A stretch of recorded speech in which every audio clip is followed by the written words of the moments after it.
Remember those white guys from high school who rocked tall tees and cornrows? They listened to rap music and they even cosplayed as the real Slim Shady during lunchtime or after school. Have you noticed how many of them now post anti-critical race theory memes and they call rappers thugs? Yeah, that's what we're talking about today, the Wigger to MAGA pipeline. I know it sounds crazy, but once you see it, you can't unsee it. Ladies and gentlemen, my name is Antoinette Chanel, and welcome to my channel.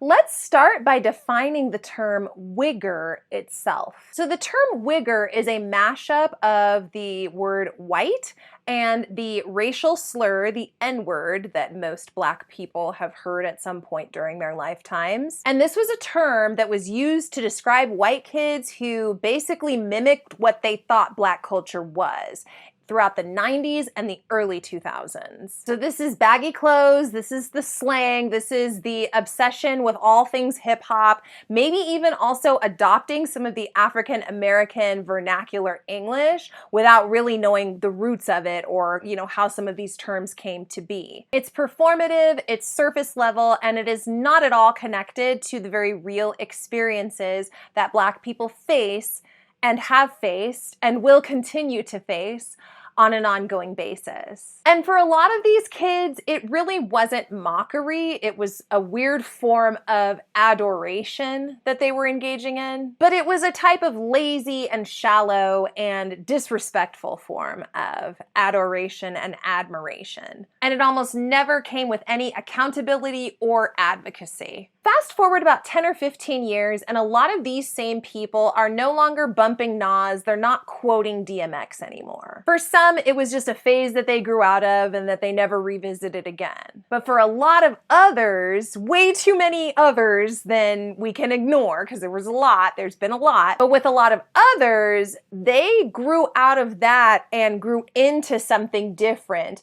where suddenly they were taking up the American flag and patriotism and complaining about illegal immigrants and what happened to my country. Many of them share Jordan Peterson clips. They have issues with the woke left. They might think that Andrew Tate is a god. What happened? Here's what happened. To start with, their love for the culture was conditional. So they were never in it for the people, never in it for the cause. They were mostly just in it for the rebellion, to fit in, and for clout. Once hip-hop culture stopped serving them, they dropped it. Because that's what growing up means, right? Growing up and getting a job, being responsible. A lot of the principles of hip-hop wouldn't really support that. It would be a contradiction to still be trying to live that lifestyle while also growing up and being a contributing member of society. But instead of reckoning with what they took from the culture, they instead adopted a new culture and movement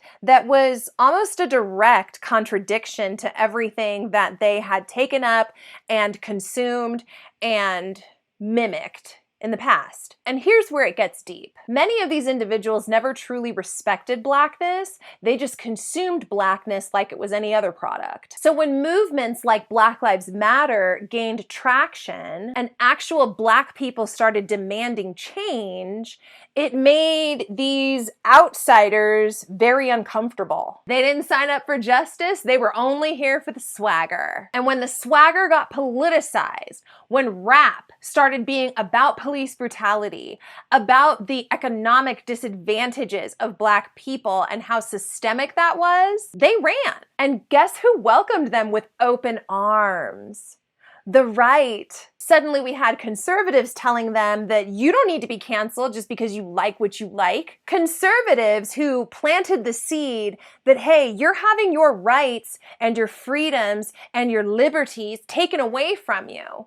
Suddenly that plants that edgy seed once again of wanting to resist, of wanting to rebel, except now they're coming out rebelling on the side of conservatism and, in the extreme cases, for MAGA. And we've seen this happen in real time. Kid Rock went from being rap rock rebellion to being full-blown MAGA mascot. Post Malone once said that hip-hop is not for thinking people.